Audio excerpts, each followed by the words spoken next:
You're watching Analysts After Dark, an underground hideaway where insatiably curious analysts examine provocative project problems, share salacious secrets, and establish a covert network of co-conspirators.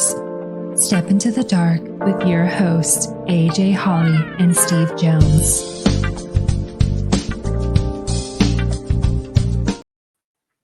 Well, hello, Steve. What's up, AJ? How you doing? Dancing to the music. I can't help it. It's true. I'm in a good mood. You're in a good mood? I'm in a good mood. Feeling good. What's been going on? What's new? Well, the reason I'm feeling so good right now is helping out a charity. Oh, nice. So our local food bank contacted one of the people I work with, and it was an SOS call. They had spent a whole bunch of money yesterday to restock their shelves, and they sent a picture of bare shelves. Oh, wow. And they're like, we need food. There have been so many people that came in that needed help. They needed services. We ran out. So anything that you can do, Sure. we need food. So I managed to round up a few people in the office, and we cranked out 70 PB&J sandwiches in about a half hour and got them ready for delivery. That's awesome. But I feel good. Feel like I actually helped a little bit. Yeah. So you're productive today and got the chance to help out people. That's good. That's awesome. Absolutely. Feels good. Yeah. Helping once in a while. Yeah.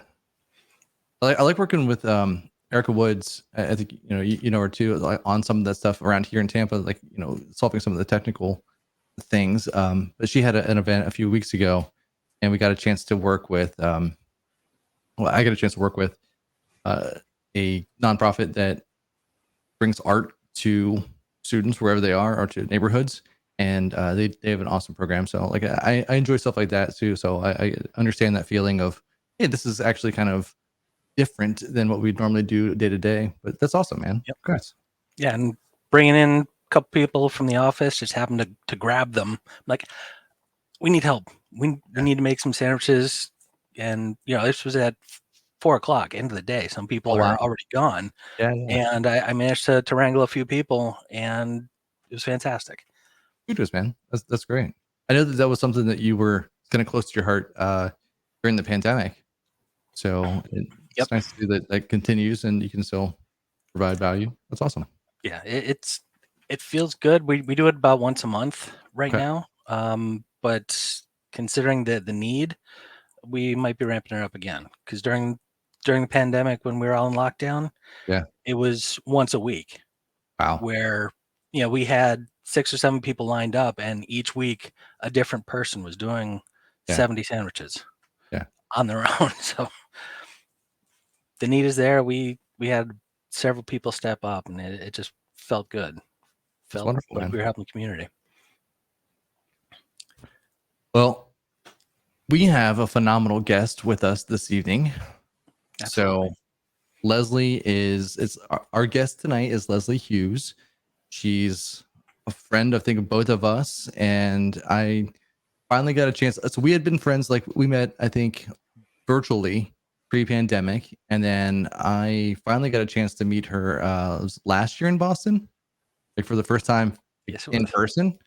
And I think you as well, because I think you and I had connected virtually, but hadn't really met in person. So it was wonderful meeting both of you at the same time. And I think you were talking about dancing to the music when you were in. I think you danced for like an hour after that, just like you were happy that everybody was there and getting that out. It was funny. It was at least an hour. Yeah. I couldn't calm my feet. Well, let's introduce Leslie. So if you haven't met Leslie Hughes, she is a LinkedIn profile writer, corporate trainer, and the principal of Punch Media. Leslie has been in the digital landscape for over 20 years and has worked with companies such as Franklin Templeton Canada, Investment Planning Council, TVO, and Guardian Life Insurance Company of America. Leslie has been featured on a variety of radio programs, magazines, newspapers, and was a guest on a Canadian TV program, much like The View, which is called The Social. She's the author of Create, Connect, Convert, which is designed to help you own your own value and build a professional presence without feeling like you're bragging. So without further ado, hello, Miss Hughes. How are you? Hello, Mr. Holly. Hello, Mr. Jones. Hello, Miss Leslie. AJ Holly, we met first time in Orlando. How dare I? You are correct. I dare you forget our Orlando adventure. That was an adventure. That is correct. You are right. Yes. Yeah. The first time the three of us were together, though, was awesome. So I haven't blanked that much. Are you trying to push out a certain guest that was down in Orlando? Oh man, that was crazy times. Trying to forget about that one. I've heard about that one. Oh, it was a good conference. yeah. And the one thing about that particular individual, he was not part of the conference. He was an attendee, or he was there for a wedding and just happened to be a hotel guest. And I think we talk about him on a regular basis, just, with some of the people that were in that Orlando event, just because of the craziness that he brought to that event as a guest and not even part of it. It was fun. His brand is enduring. Just Indeed. Not one you want. No. So Leslie, we ask everybody, you're familiar with the show. You persistently comments and are there, and you are probably the one that's the most consistently on. So thank you. Thank you. But I'm a cheerleader. You are. I am. You understand the question, right? So the question we're going to ask is, what is your favorite After Dark activity? We asked you that, and you said playing Jackbox TV and trivia and other games with your best friends. Oh, yeah. Thank you. Yeah. That's your favorite After Dark? That's what you look forward to the most? Yes. It got me through the pandemic. You guys saved my life, and we had met in person, and we all became really good friends. And I kind of liken it to like with St. Elmo's Fire, where we all just sort of like came together as a group. And it was some good times that we've now carried over into in person. Even though none of us live close to each other, we're all still really close friends. So yeah, hanging out with you guys is one of my favorite things to do. Well, thank you for kissing up to us on our own show. It was awesome. So, unlike normal episodes, we're going to do something different today, though. We have a game for you because you like trivia so much. We're going to ask you some metal trivia. Which way am I supposed to do it? This way? This way? Well, so maybe that's one of the questions. You'll find out. So what was the first heavy metal? By the way, Leslie's renowned for her knowledge of heavy metal music. She's written books on this. It's not true. That is not. I don't even know how to this. One of them is I love you. Feature-length articles. Okay, not books. Yeah. Multiple times. So we're going to ask you the first question. What was the first heavy metal album? I don't know. Heavy metal album? I don't know. AC/DC. I don't know. I have no clue. Okay. Not a bad answer, actually. It's the same time frame. Okay. Black Sabbath. Okay. Their self-titled debut album released in 1970, and it's considered the first heavy metal album out there. So AC/DC is a good guess. I'll take that. Okay. Oh, okay. You don't get points for it, but you get half a point. You're still wrong. I grew up in a town called Scarborough, which is, was the Wayne's World was sort of modeled after sort of my childhood. So even though Queen, but the head banging, and that was a lot of I didn't do that as a child. I was the little preppy girl, but a lot of my neighbors and friends. It was a wood panel basement and a lot of run to. Yeah. Yeah. Okay, fine. Since you sang that tune, who's that band? The Run to the Hill song? Yeah. I thought it was Judas Priest? Yeah. Was it close? Iron Maiden. Okay. Yeah. Yeah. I actually got to see live last year. Yeah, it was nice. It was a friend of mine. She's she's a huge Iron Maiden fan, and she goes, "Hey, do you want floor seats? I have extra ones. Do you want to go?" And I was like, "Oh, of course, that would be so much fun." And it was an amazing concert. You would think that, guys that were popular in the 70s wouldn't be able to rock hard, and they did. Have you seen the Rolling Stones? Oh man, it was amazing. So the second question is, what is the origin of the devil horns hand gesture in heavy metal? So that's the hand gesture. What is the one? that's the, I yeah. thought that was Iron Maiden too, though. Wasn't it Eddie or something like that? Or he's the symbol for Iron Maiden, wasn't he, or something? So, well, he is, yeah, Eddie is the mascot for Iron Maiden. So well done. But he is the original Ozzy Osbourne? hand gesture. No. So the devil horns hand gesture in heavy metal is believed to have been popularized by Ronnie James Dio. Oh yeah, I'm gonna pull that out of my hat. Yeah, I knew that. Who claimed to have learned it from his Italian grandmother. Oh, yeah, because so she came in with a horn. Yeah, there you go. And so that's also a throwback to our friend that we met in Orlando, because he came with Amy with the horn. He did. It was a bull, and then yeah, you're right.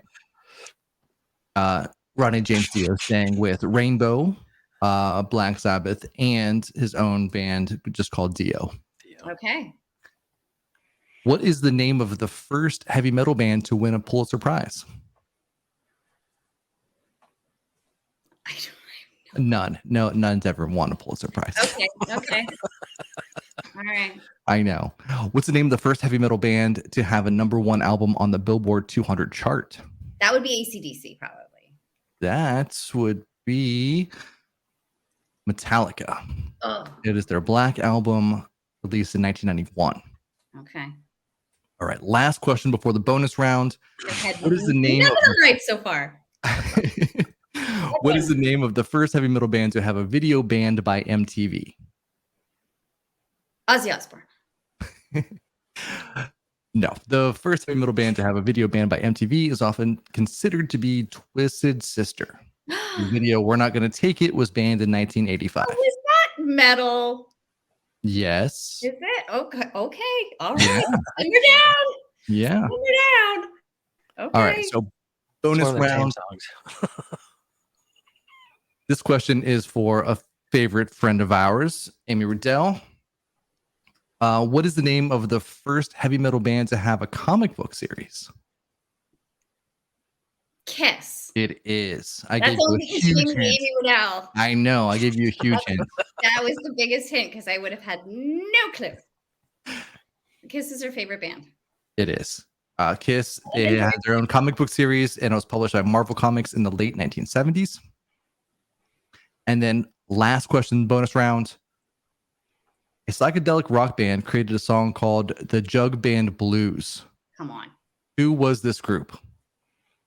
My mom? No. No. Pink Floyd.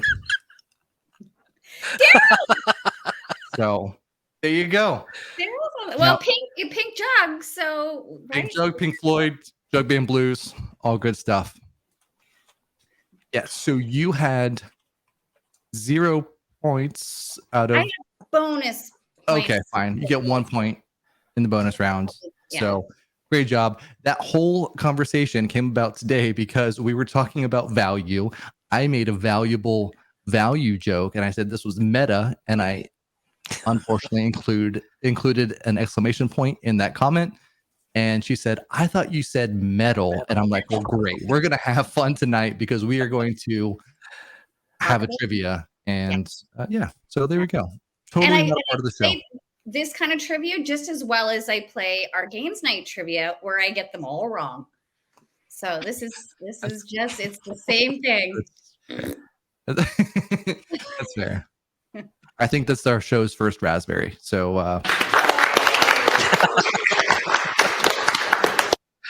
well, yeah. First guest raspberry. That's true. And thumbs down. Yeah. All right. So Leslie, we talked a little bit about during your introduction that you are the principal of Punch Media. So what is it that you do all day when you're not dinking around with folks like us? Yeah. So, professionally, I wear quite a few hats, but I really write LinkedIn profiles. Do LinkedIn training is really sort of the core of what I do, I guess. So that seems very basic as far as your explanation of what you do. I think you do more than that. Well, it's a little more specific than I do social media, so I don't say that anymore. Okay, that's good. So I'm a little bit more specific, sort of narrowing, because I do train and teach on social media strategy. I teach at a local college and university, and so I do wear quite a few hats. But the LinkedIn profile writing is keeps me hopping. Okay, so then why would you write a LinkedIn profile for someone? Well, that's a very good question, Mr. Hawley. So I write LinkedIn profiles because the one statement that I say to my clients all the time is, when you're inside the jar, you can't see the label. So it's a lot harder to write about yourself. People do feel like they're bragging. They get nervous. As you guys know, I'm a Canadian, so I thought it was this aw shucks Canadian thing that people don't like to sort of put themselves out there. And I've come to learn that there's very few people that like to put out their brand out there and talk about themselves and promote themselves. So I try to help them get out of their comfort zone and showcase their brand, whether they're looking for opportunities within the organization, whether they're looking for new opportunities at a new organization, or they're just, looking to build thought leadership. So Okay. does your book also help with internal and Exactly what my book does. excellent? Stephen? Both at work and in the marketplace.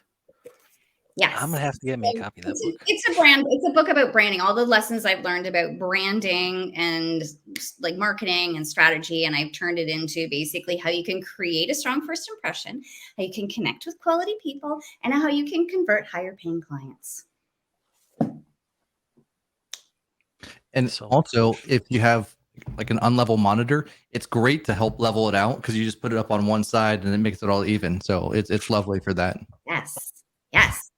It's a good thing to put at your front door to wipe your feet on. Yeah.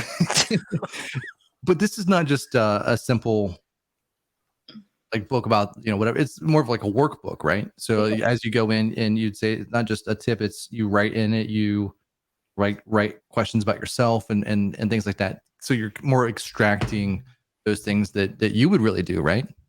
100%. Because it is really sort of so a strategy really is, who are you? What is your unique superpower? And as I said, it's a lot of times we don't know because we're going through our day-to-day life. We just do what we do, and we don't really think about it from a third person perspective on really what am I really uncommonly good at. So some of these questions that I ask are a little bit more thought provoking, and it's just a strategy of developing your brand. I like to tell my clients too, I'm like, everybody's their own Oprah.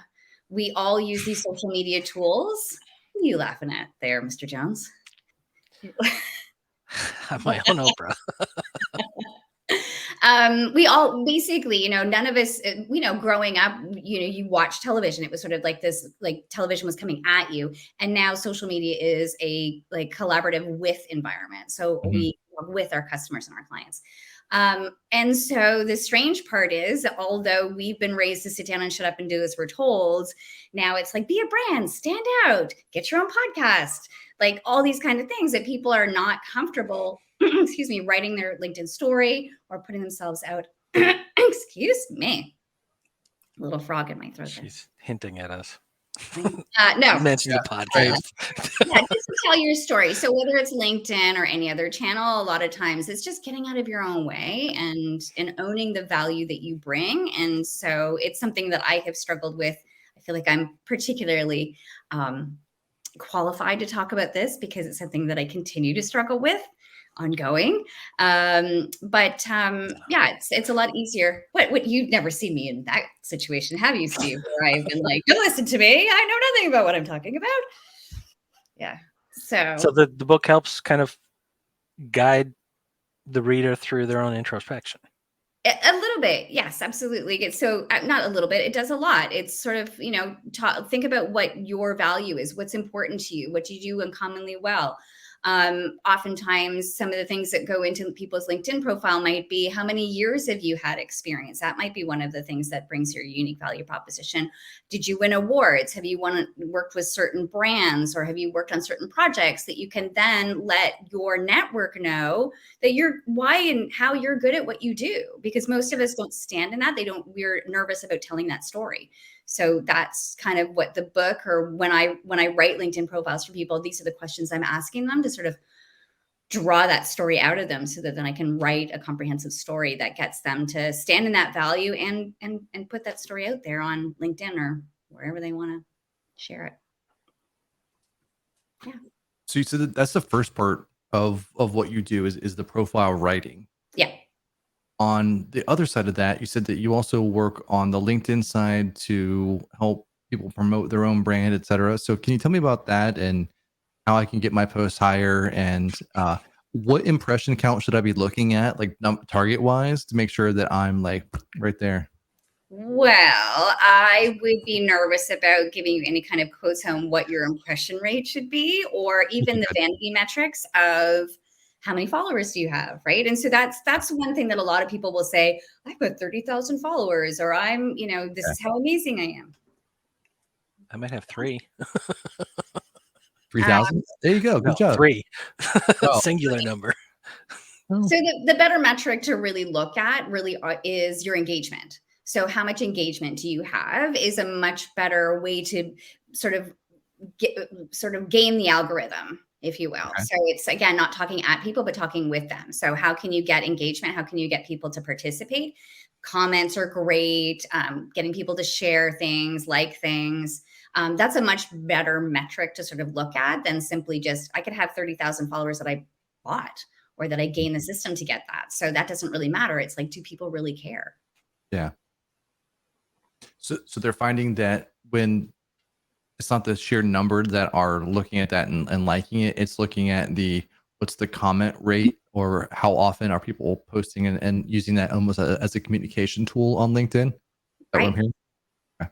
So building thought leadership. So sharing great content that really is of value to your network. So relevant information. And on LinkedIn, thankfully, we don't have to be posting every single day or multiple times a day. On LinkedIn, you can post maybe one time a week.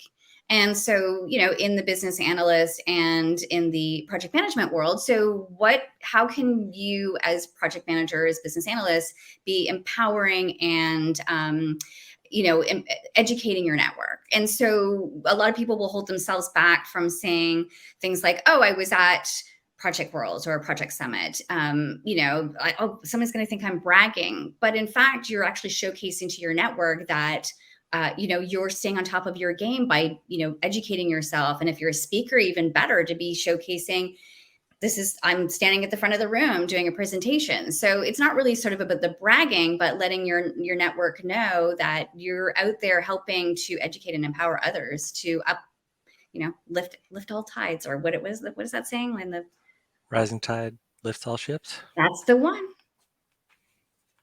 That's the one. Yeah. So it's the engagement factor that is the most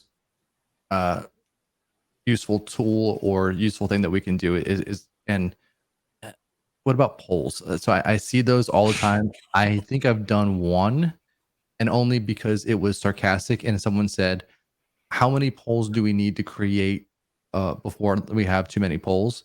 And then I said something about the Ouroboros, like the snake that's eating itself. And it was a poll about that. So it was a sarcastic answer to the poll question by itself. But do people find those effective, useful, et cetera? Because I never see the results of those polls. I've never used them. I think they're ridiculous. So I think the last time, there's a guy that actually posts, he has like an annual report on what helps the LinkedIn algorithm. And I think we should have a fact checking part of Analysts After Dark, because I'm not sure about this, but I think that the polls might be like not beneficial for algorithm. It depends. Okay. So what I would focus on is whatever's new with LinkedIn is what they end up pushing. So when polls were new, they would have garnered a lot of attention. I mean, they're an easy way to get engagement, I suppose, because it's just easy for someone to click on it. If you saw it, then you see that it's working. I just think they're dumb. but that's just me. Yeah. Agreed. I don't work at LinkedIn, so I don't have any stake in the game about saying anything good or bad about the company. So, but if that So- ship goes down, Yeah. just like you said, a rising tide lifts all boats. If that ship goes down, you're on that ship. So you have to do. And learn so one AI thing I real see quick. fairly often is people posting articles and they just put a link to the article and nothing else. right. Yeah. Is that useful versus okay, so having some kind of added content that you post along with it is better. At the very least, so if people are nervous about creating their own content, then they can reshare posts from the organization that they work at. So then you already know marketing's already pre-approved that post. And to your point, Steve, then put in some context. So you're resharing this post, say from your organization or another third party or whatever, and say why you thought that this article was relevant and interesting, and ask your network, what do they think about it? And respond to any comments that come in. Absolutely. Yeah. And within the algorithm, if you respond quickly, so let's just say you post and then somebody puts a little comment in, and then you respond to that comment, the more you like the timing in which that you do that is really important as well. So you want to make sure that you're doing it in a timely manner within the first hour or 90 minutes. I have meetings longer than that. Can I mention something that irks me about LinkedIn that they've not ever fixed? There's a lot of things that irk me about LinkedIn. Okay, well, let's just make that like part of our confessions. No, I think the thing that I hate the most is it'll show me content as I'm scrolling through from like a week ago or 2 weeks ago, and then I'll just go and I'll comment, and it's like, yeah, way to go, buddy. That was 2 weeks ago, and then it almost feels like they're refreshing that. So it's kind of like one of those things where if you were scrolling through Instagram and then you accidentally liked your ex's photo, it's like that feeling all over again on LinkedIn. And it's like, oh God, they think I'm creeping on them, and it's like, no. Yeah, it's weird. There was a post that I had posted like a few weeks ago, and then I noticed recently that there was I do my best to engage in every single comment, and so there was one that was like a month old, and I happened just to come across it, and somebody had posted, and I was like, oh crap, I just saw your recent post, so I just wanted to acknowledge that I saw it, because there's nothing worse than you commenting on something and then it's just crickets. And no one ever says like, oh, thank you for the comment, thank you for the post or whatever. So yeah, it's weird. The algorithm also might have come up because somebody in your network had commented recently. So it might have come up from that perspective. So yeah, who knows why things come up with the way that they do, but yeah, I don't think it's that creepy. I think if I were the writer, I would just be happy that somebody saw it, as opposed to being like, oh, AJ's creeping on my profile. Of course, you can see that. You can see someone's, if you've got the premium, you can see who's creeped on your profile too. So yeah, I have a hard time paying for social media. I can't be the product and pay money to be the product. Like, it just doesn't make any sense to me. Yeah. So when certain letter named social media companies are sitting there going, hey, I'm going to start charging you for this. I'm like, great, just ram that ship into the sidewall there, because you're not going to get a whole bunch of money from it. No. At least from me. No, and I completely agree with you. Yeah. LinkedIn is not a very usable network. It's not a comfortable network where people feel like they want to go on, and it's not fun and sexy and playful like some of the other channels are. So I understand the hesitancy of why people don't necessarily use it. At the same time, it's such a powerhouse from a professional standpoint that ignoring it and just not, taking a moment to make sure you have a really great story that from an inbound perspective, people see who you are, what you do, how you help them. You can connect with your network, find your dream role, your dream connection, your dream, whatever it is, you can find it through those connections. When I was teaching at the college, my students have no idea what a Rolodex is anymore, but I was like, it's like your online Rolodex. And they're like, what's a Rolodex? Yeah. Like, okay, boomer. Yeah, I'm going to say, like, I'm not really sure. Like, I know what it is, but I've not seen them in an office environment that I was in. Oh, ever. that hurts. I know, guys. It hurts my little heart. That hurts. Yeah. And I walked school uphill both ways in the snow. Yeah. I can't say that I've seen them in my grandmother's office. She had a very nice Rolodex full of people that she would go. And then she also used it for recipes. So you'd see her like flip through. She was probably the most organized person that I've ever met. I don't even know if I had a Rolodex. They were kind of on their way out when I was in business too. So But I had one. I had two, actually. Aww. I had one for recipes. what a nice picture of Daryl looking so handsome in his picture. That is actually my number one tip is have a good photo. Daryl looks very handsome in his photo. So it's my number one tip because that's one of the strongest first impressions that people see when they're on your LinkedIn profile is your photo. I wish that I had thought about this earlier because I would have had a stuffed fish and then it would just been holding it up for you just for this show. So because people with the stuffed fish, like, you know, or the I just caught this, that's the profile photo. They're on the dating sites. They're on all the dating apps too. But I have seen on I mean, it's in my book. I actually have an old screen grab of like people that have this. Look at this. This guy got no shirt on. Yes. No shirt on. Put a shirt on LinkedIn. That's my basic 101. Wear clothes on LinkedIn. Not rocket science. Unless you are having like hold on.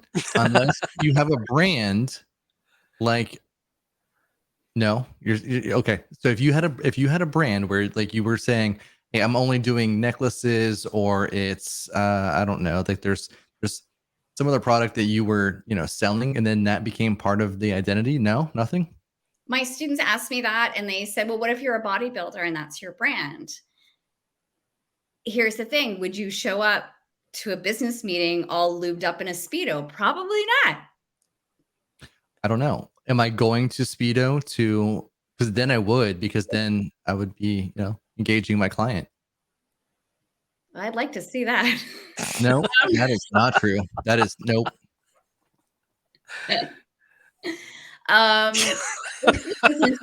So however you would present yourself at a business meeting is how you want to show up at LinkedIn, right? So it's a business meeting, not a modeling meeting.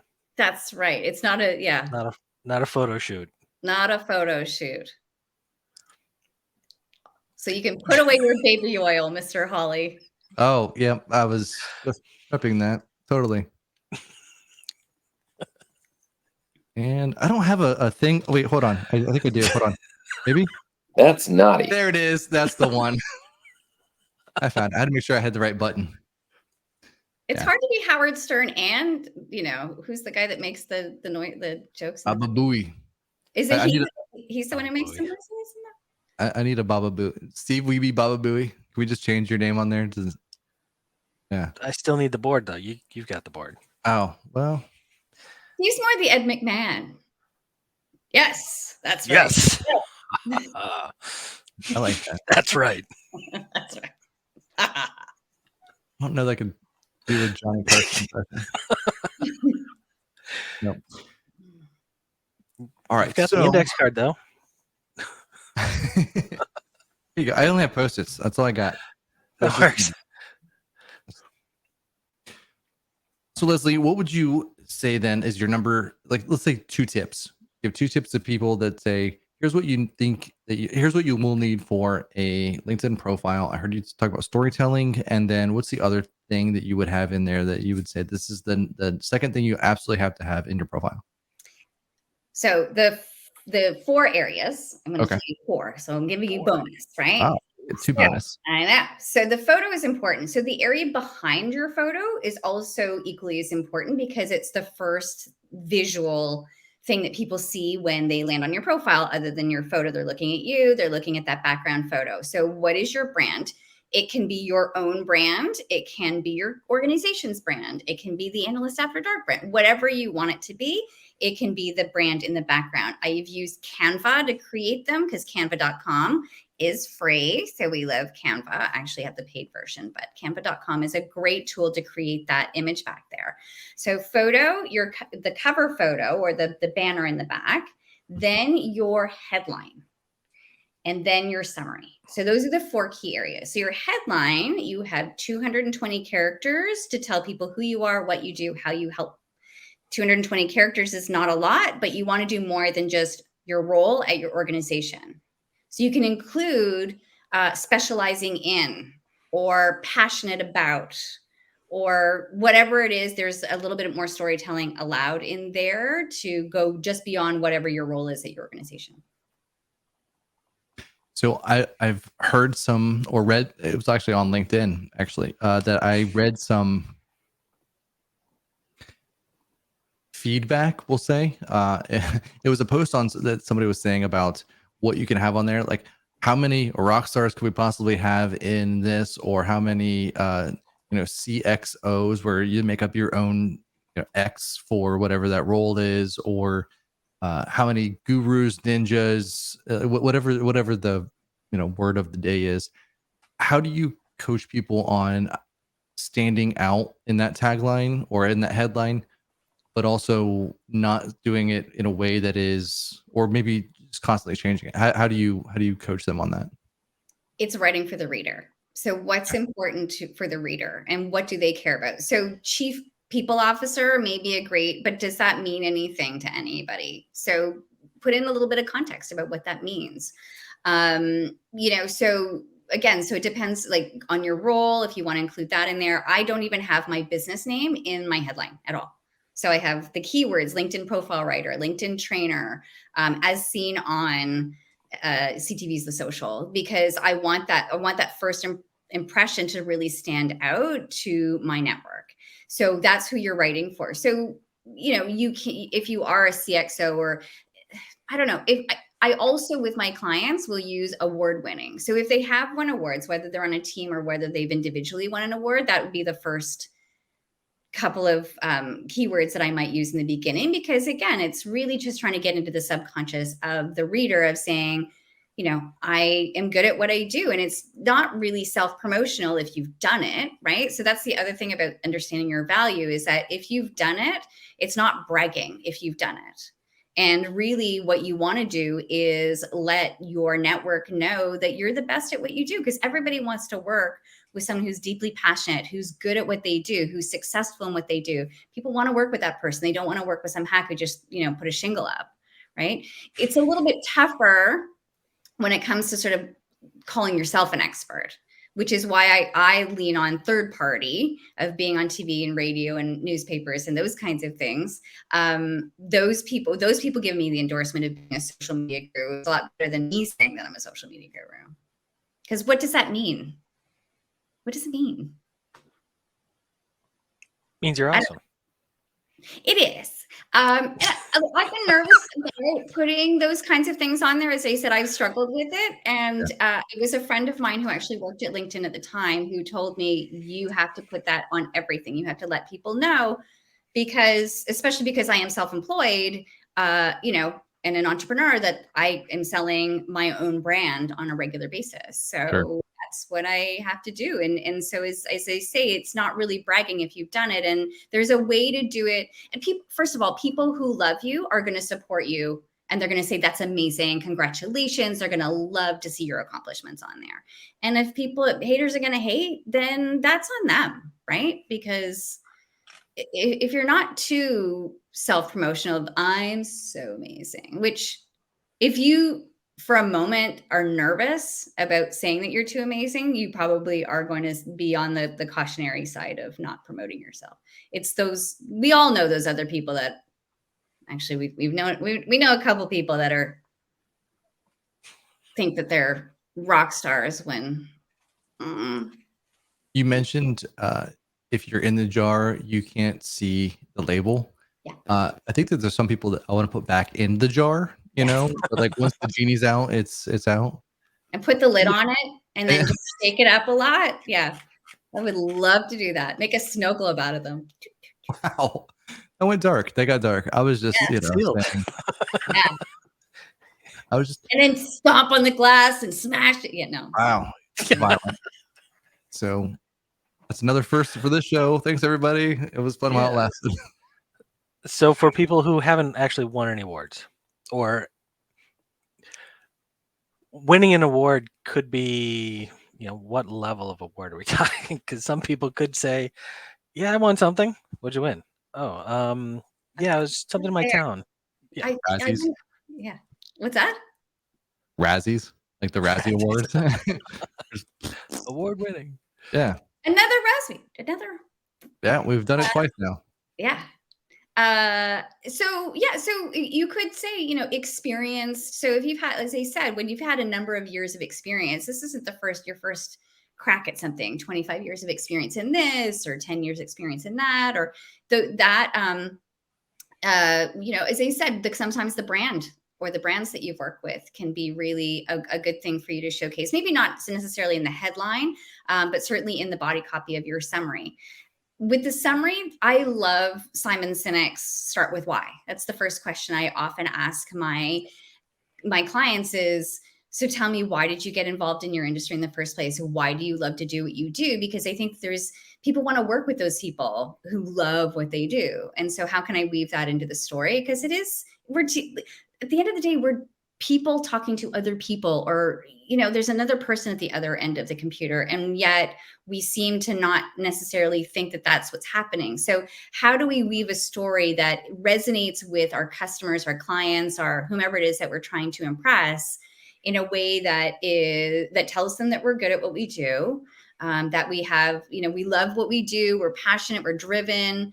That's another way to reframe those brags, is to talk about how driven you are to produce results, that you're really, passionate about, whatever it is you love to do. What are the core values that you believe to be true for yourself, to tell that story, to let your customers know that, or your clients know that.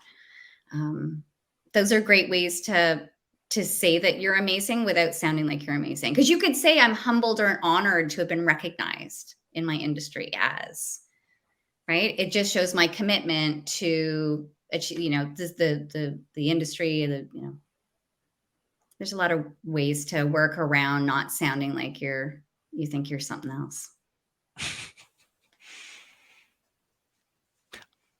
The same person that mentioned CXO, whatever, also came up with that too, because there were several awards that were going around, and then almost verbatim, it was, I'm humbled to get this award. I'm humbled, and I'm humbled and honored, and so you mentioned that, and just kind of, it reflected in my mind that this guy was like, yeah, so I wonder how many other people are humbled. Like, yeah, I got one. So what?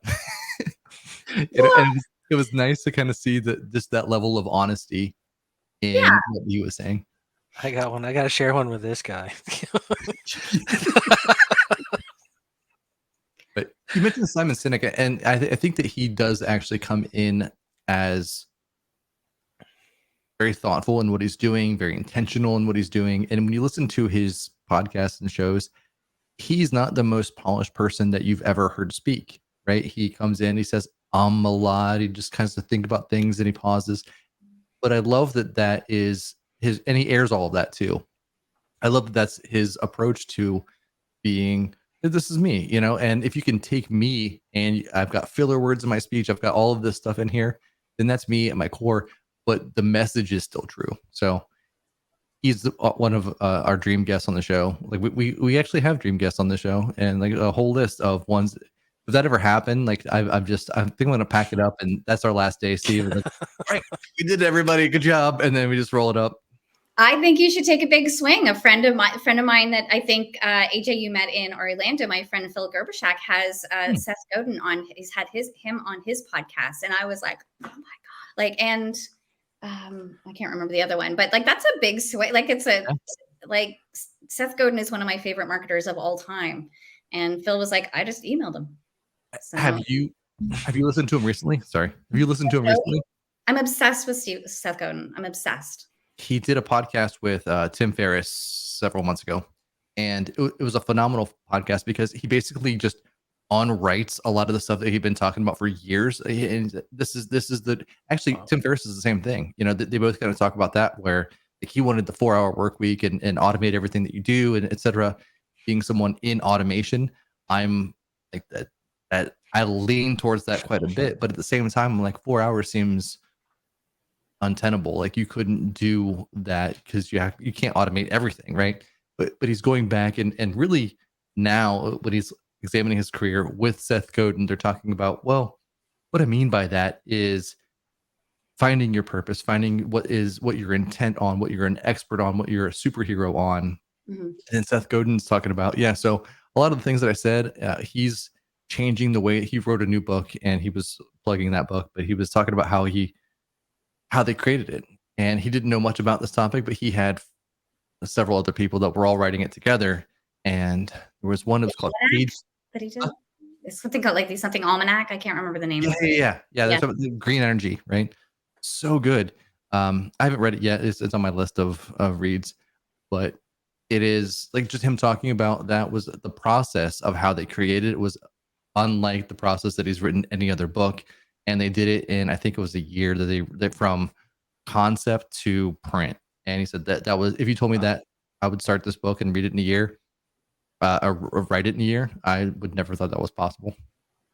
And it was collaborative too. So Yeah. I think he's a marketing genius. I think Yeah. I love everything that he does and says. And if there was a church of Seth Godin, I'd be like in the front pew singing hallelujah because I just think he's amazing. Yeah.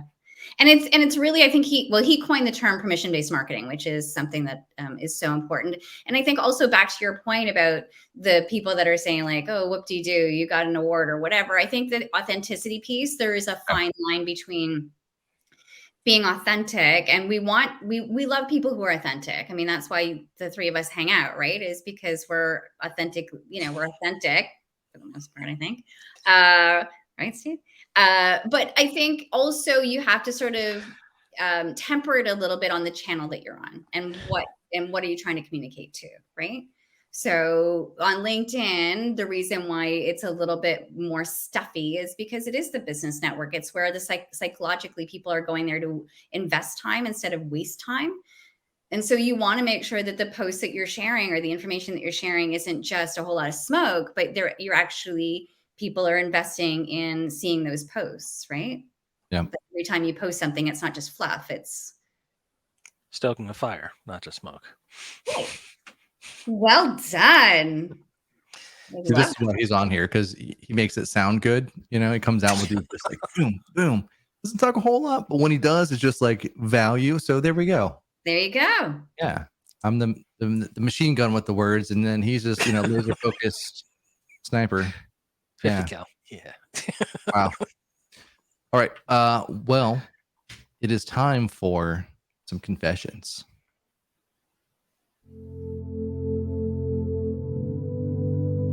And now it's time for BA Confessions.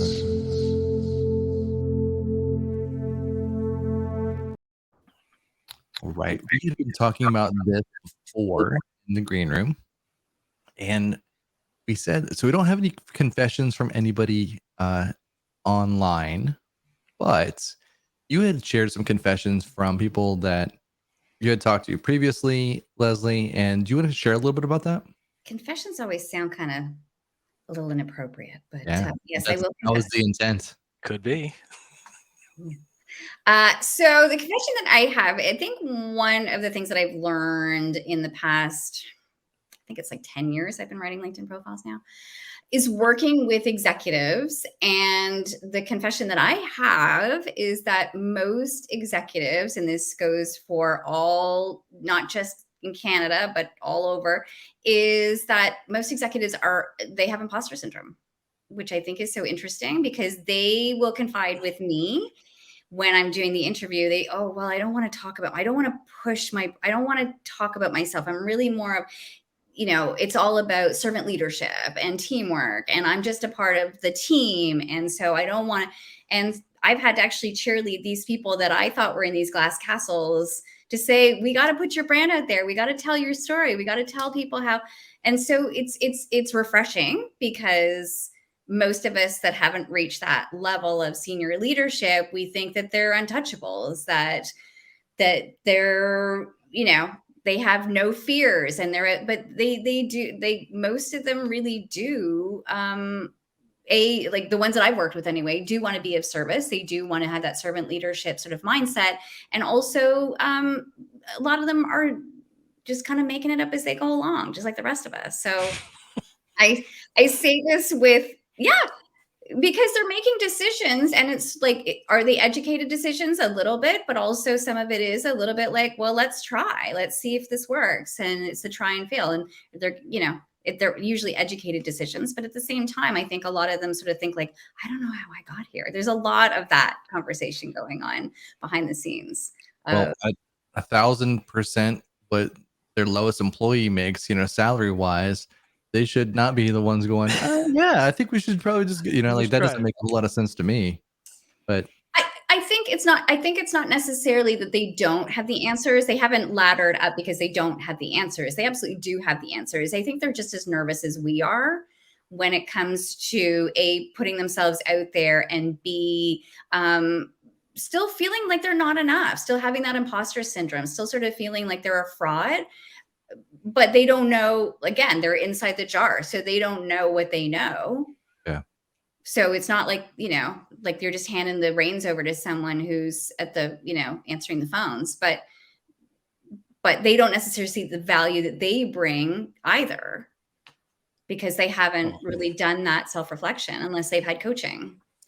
But they've managed to get to an executive position even without that feeling of positive branding, just the work that they do. They haven't necessarily needed the branding, because social media might not have been a part of their career trajectory, right, in a way. But now that social media is a part of, that a part of our lives, that it is another tool in our tool belt for sure. I mean, you have to have the competency, and you have to be, obviously, you have to make return on investment for your stockholders, the stakeholders and all that other stuff. But so it's not just really willy-nilly just sort of thrown into the mix, but the fact that they still have insecurities about their competencies, I think, is the ultimate confession that I hear behind the scenes. It just makes me feel a little bit better that I'm not the only one who is nervous about clicking send on something, or nervous about putting my voice out there, or that it's like, okay, well, if they're feeling nervous, and okay, let me just give you another example. When I read Sheryl Sandberg's Lean In, her book really talks about her feeling like she has imposter syndrome, and what was her role, like the CFO, the CTO of Facebook. Mm-hmm. My spirit animal is Tina Fey, and she writes about feeling like she has imposter syndrome, right? So these women who foraged new territories, have these amazing careers and so forth, they all have, not all, but a lot of them have imposter syndrome. So it's, just be brave and just do one baby step at a time and get more comfortable. When I went on television, I was so nervous, and then it's like, okay, let's do that again. Wow. Hans actually summed it up last week or 2 weeks ago, saying that it was not 2 weeks ago, that was a month ago. Time is fun. So he summed it up saying that when we compare ourselves to people that are better than us. Better, but like as in more skilled or more have more experience or whatever that is. And so then that makes a lot of sense why we're looking at that. So regardless of the level, you have somebody who is the CEO of a mid-tier company, and then they're comparing themselves to like a CEO of a Fortune 50 company, right? And looking at that and saying, well, I'm looking at what they're doing, and it's never just looking at my peers or looking at where I sit here. It's always looking up and figuring out, well, I'm not them. So, and they take that weight and apply it on themselves. And I say them because I've talked about it openly. I've had several conversations about, the imposter syndrome that I feel just doing whatever it is, that I do. So I get that. And I feel like that's what happens a lot. It's like you look at other speakers, or you look at other people doing shows or doing whatever it is that you're doing, and go, man, that's what I could be doing, and not looking at what you are actually doing. Yeah. Yeah. 100%. Steve, any last thoughts before we go to the hotline? None at the moment. I have a lot of the same. Yeah. Yes. Yes, Yes. All that's right. right. Let's check out the hotline. Before we do that, if you have any of your own confessions, go to analystsafterdark.com, check out the illicit confessions, illicit requirements, and then now you can submit your own and we'll read those online.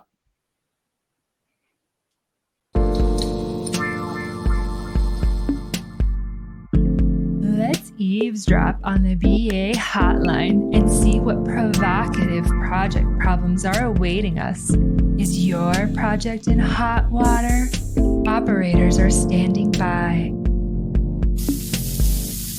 Ooh, that's hot. Oh, we actually have got a little steamy in here. We actually have a question on the hotline. We do. Steve, do you want to read it off? Sure. So the title of this one is "They Don't Know Me, They Don't Care." I wonder if they're from the 80s. Don't know. This is from Aggie in Midwest somewhere, and Aggie is looking for advice. I've been with the company for a little over a year, but I have 5+ years as a BA. I know what I'm doing. I was put on a project, but I'm not getting a good vibe from the business users. They don't seem to trust that I know what I'm doing. What are your thoughts on how to proceed? Well, what are your thoughts, Steve? Well, I actually think this one fits in quite nicely with today's topic of branding. It seems that Aggie does not have a brand at all, or not a good brand internally with their business users. So for starters, they need to show one that they're competent and they know what they're doing, and actually try to draw something out for these users to see. Show them the goods. Stephen. My. Hey, That's naughty. there we are. Got it. So in that case, what you're saying is showcase things that they have done well and try to promote that material. Either that or try to bring in some of those positive things into the work that they're doing right now. I mean, you're not going to change their impression by your past if they don't already know it. So my thought is bring that to the present and really try to wow them with what you can do. So Leslie, let me ask you this question based on that same topic. When I'm doing something on LinkedIn and I'm working for an organization, how much of that do I want to showcase my own work that I'm doing with that? And how much do I want to show like the companies? Is there a blend of that or a ratio that you would kind of look at and recommend? It's a very good question because it really depends on your organization too. So some organizations, particularly ones that are compliance based, get really nervous about their team members kind of going rogue or feral on LinkedIn. So that's where I sort of say like one of the best things that you can do is repost from the company page, because that's the sort of safe zone. I think most of us, because it's our own unique brand and it's our own unique story, we want to tell like what we're working on as opposed to like what our company's doing. I mean, it depends on the size of the company, but I would always caution to pay attention to your social media policy at your organization, because they will have the do's and the don'ts and the parameters of what you're allowed to do and what you're not allowed to do. Because even in your non-working time, you are a brand representative of the organization. So you have to be very careful about what you post. Not to say that you can't, but so there isn't necessarily a solid ratio. I would guess to say more often people are going to want to see your accomplishments rather than your organization accomplishments, though. So you want to be that authentic voice of your like yourself, but you are a brand ambassador of your organization. So it depends. Honestly, the answer depends on who hired me to help them with that answer. So if it's a personal person, like if it's a personal brand, I would say showcase yourself. But if an organization hires me and says come in and do a LinkedIn training, I'll be like, you're a brand ambassador. Share what's going on. That's great with the company. So just make sure it's relevant. So don't just make noise. Don't just be out there just publishing for the sake of publishing, but really be thinking about, does this matter? Will this help? Is this going to help my brand, or is this going to help my network? The 3 E's of social media are educate, empower, and entertain. Can you say that one more time? Educate and educate. I said educate, empower, entertain. Yeah, I got them wrong because I think those are my brand values.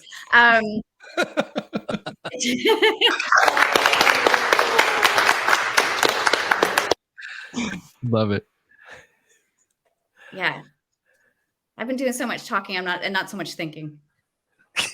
No, but you know what? I love those, and we have very close to that like tenets for even this show. We want to be entertaining, but at the same time we also want to be educational, so we are providing some sort of value to people that do get a chance to tune in.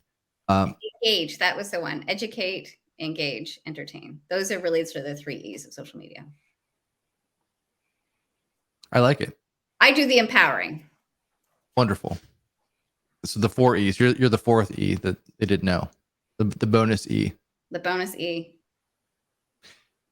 One of the ways that I've seen people do kind of blend both of those is they would take the things that they are doing and then go to like an IIBA chapter event. And I know, Steve, you help find some of those individuals that are in like your area that can actually speak at events, etc.